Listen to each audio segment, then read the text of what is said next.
საქართველოს საკონსტიტუციო სასამართლოს თავმჯდომარის გიორგი პაპუაშვილის მიმართ აჭარის პროკურატურამ გამოძიება დაიწყო. აღნიშნულ ინფორმაციას პროკურატურიდან გამოთხოვილი დოკუმენტის საფუძველზე ორგანიზაცია ახალგაზრდა ადვოკატები ავრცელებს. როგორც ორგანიზაციის მიერ გავრცელებული დოკუმენტებით დასტურდება, სამართალდამცავი უწყება მოკვლევას თაღლითობის მუხლით აწარმოებს. საქმე ეხება 2009 წელს როლანდ ბლადაძის საკუთრებაში არსებული ავტოფარეხის უკანონოდ მითვისებას.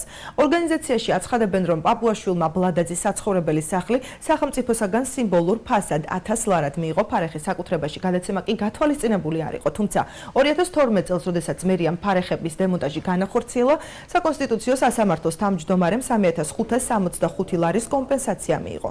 ჩვენი მცდელობის მიუხედავად საქართველოს მთავარმა პროკურატურამ დღის განმავლობაში ფაქტი არც დაადასტურა და არც უარყო.